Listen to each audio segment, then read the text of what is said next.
Call the Dixon County regular meeting for September 12th, 2024 to order. Please stand for the flag salute. Thank you, Lynn. I pledge allegiance to the flag of the United States of America and to the republic for which it stands, one nation, under God, indivisible, with liberty and justice for all. Approve the agenda as printed. I'll make that motion. I'll second. Been moved in second. Any other discussion? Not all in favor, say aye. Aye. Opposed, motion carried. Consent agenda, minutes of the September 5th meeting, payroll of $407,814 and 66 cents. I'll move to approve the consent agenda. Second. Been moved in second. Any other discussion? If not, all in favor, say aye. Aye. Opposed, motion carried. Commissioner comments and committee reports. Ron? No comments. Lynn? This evening, we have a Dixon County Economic Development meeting that's going to be taking place. And then I might mention Jessica Goodell, she gave an excellent talk at Rotary this past week and keyed in on the housing and some of the development and things in the works and so on. But we have many things that we're involved with in that. Also, Todd Arrington is the new Eisenhower Library Director, and I think they have a couple of events where the public's going to have a chance to meet him, and then also they're arranging for people to meet with him. And I have received quite a few calls or comments on the train issue. And they, block Buckeye, and it's disruptive for people because they're on schedules and they're just trying to get to wherever they need to be. And they really, unfortunately, blocked the railroad track or Buckeye. And I know some of that has to do with what's going on at the mills and the time of the season and so on. And I understand people's frustration and wanting to say something, but I know the city has looked into it before.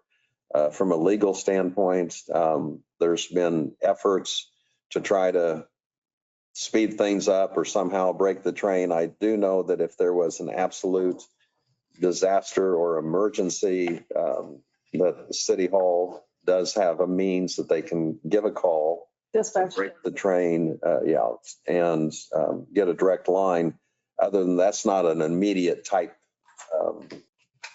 event that takes place. That takes a few minutes to do that. And even at that, it's not because you're running late. It would have to be something where an emergency vehicle would be involved or something like that. We can maybe visit with the city a little bit and see if jointly we can do anything. I know previously we tried to involve Senator Moran and talk to some of the executives there with the train. They kind of have some protection on their regs. And so it's a little bit of a standstill, but anyway, we're aware of that. That's all I have. And can I tag on to that? Yes. As people are trying to find their way around the blockage and they're out on city streets, but more importantly, county roads, there's still speed limits to abide by. And just be aware that you will be stopped if you're exceeding the speed if there's a deputy in the area. So please take caution and drive responsibly. Because we want people to be safe, but that is the other part. Because I think there has been some things on Facebook and people are already behind schedule, so they're trying to make up the time. Right. But if they cause an accident or something like that, but like you say, there's speed limits and kind of requests out there that can these areas be patrolled and in that particular time. So drive safe. Thank you. You're welcome. Thank you. You're welcome.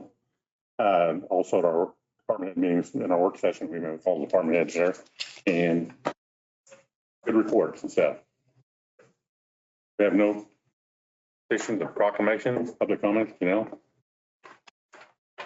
Commissioners and citizens, per the Open Meetings Act, KSA 75-4317 and 75-4318A, As the elected board, the county commission is not allowed to meet or make any decisions without posting the meeting.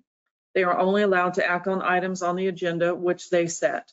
During the regular meeting, the county commission may allow for public comments on items not listed on the approved agenda. If you wish to provide comments, please come forward to the podium and state your name and address. If you are online, raise your hand and we will unmute you. Please state your name and address.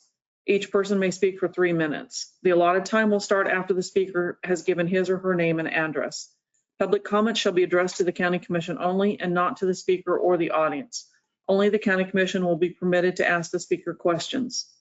The public comment period is not a back and forth discussion with the county commission. You should make your views and input known to them, but it is not a time to ask them questions. You should not expect them to respond to your comments. Comments may express support or agreement with the previous speakers, but in the interest of time, please do not repeat the same information. You may state something to the effect of your name and address and you agree with the previous speaker. It is important to maintain a respectful, non-threatening atmosphere for anyone who would like to speak. Please do not engage in such actions as cheering, booing, clapping, insults, threats, etc. Anybody online? Hand up, Janelle. No, there is nobody online. Okay. Moving on in. Janelle, your county office report. Commissioners, as Martin had reported earlier in the study session, the paint striping has been completed across the county. Just over 100 miles were done at a cost of $214,000. And this is part of the sales tax that we promoted, that safety is important to us. And that's one of the reasons why we do that. Final mow out of county roads is being completed. This is actually going to take us till about November to be done, weather permitting, but we'll get those taken care of. Safety and Wellness Committee meeting has met Tuesday, and we're planning for our upcoming staff development day, which is next month. And this goes towards our work comp program that we have, and it helps with the cost for workers' compensation. IT staff participated in a tabletop exercise on the ransomware attacks, and Dustin covered that a little bit, which I think is very important. As you see, we're getting more and more and hearing more and more about attacks going on. The appraiser staff is preparing for the October certification to the county clerk's office for the final abstract. We had 2 new hires start in the county clerk's office and a new deputy started. Our HR director is attending the SHRM conference, which is the Society of Human Resource Managers. And we have open positions in the highway department, dispatch, a records clerk in the sheriff's office, and EMS. And that's all I would have. One in the highway and one in the highway department. Yes. Any other questions for Janelle? Would you, I know it's a future meeting, but would you want to mention on the public hearing that's coming up? I'll mention that at the end. Okay. Doug?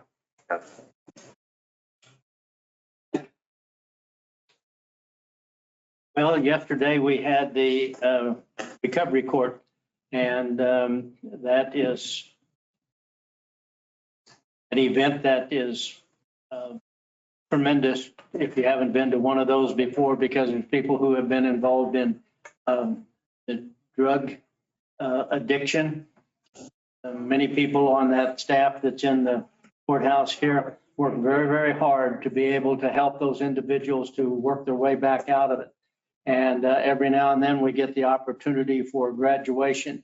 And yesterday we had Craig Chamberlain came in and spoke to the 4 individuals who were graduating from it. And the place was absolutely packed, and Craig did a good job with it. The families were very appreciative of it. And that's the idea behind the recovery.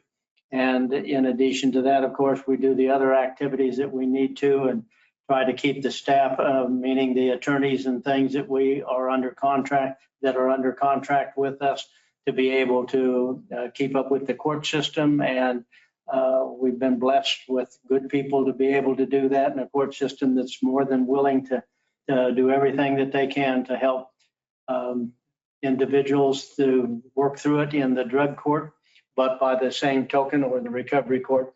And by the same token, well, we've got just an excellent staff that's helping to make all of that work. And so that's where we stand with that. We're working on putting together the tax sale that would be coming up. There's 41 parcels of property that started. 1 has already been redeemed. So there's 40.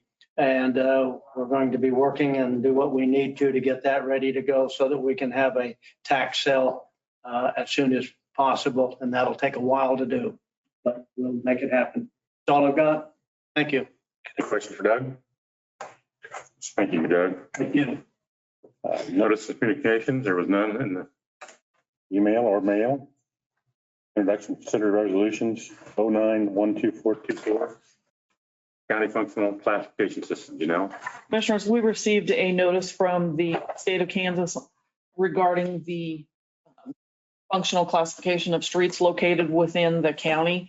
And Martin and Chad have reviewed this, and there's no changes to county roads. This goes back to the Federal Aid Highway Act of 1973, that part of legislation requires we have a functional classification system of roadways within the federal highway system. So it's reviewed every 10 years based on the census to see if there's any changes.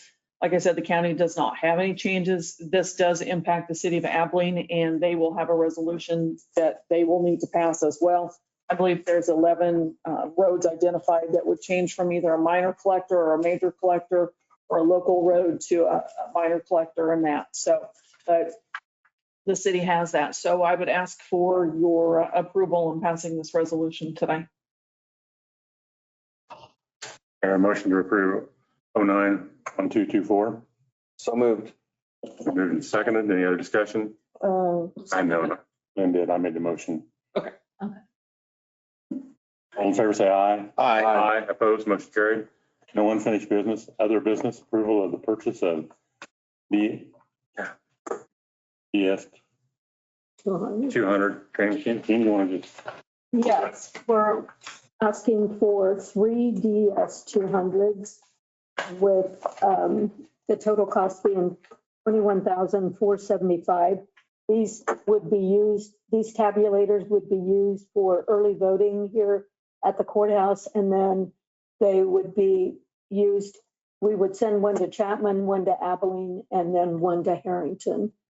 The way that the system works is that the voter inserts the ballot into the tabulator and it will tabulate, and then at the end of the night, the sticks will be brought in and added to the rest of the election.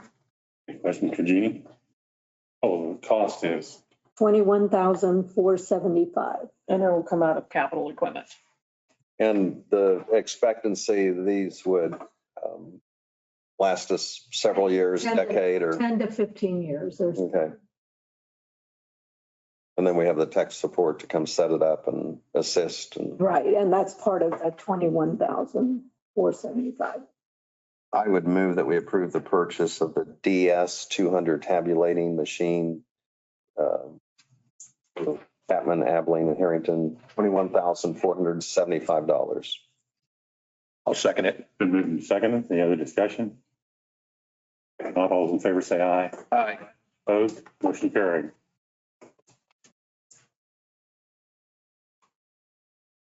Other business to come before it. We do have some future meetings and agenda items. Attorney General KORA training, October 10th, 2024, 9:30 a.m. in the County Commission chambers. There will be a public building zoning public hearing on the wind farm CUP application, October 10th, 2024, at 4 p.m. at the Harrington Community Center. And the notice of hearing will be sent out to all those that are affected. There'll be 500 and some notices sent out. Also then, Staff Development Day will be October 14th, 2024 at Stroll Hall. Anything else come before the commission today? Not allowed to entertain a motion to adjourn. I'll make a motion to adjourn. Second. Been moved and second. All in favor, say aye. Aye. Opposed, motion carried. We stand adjourned.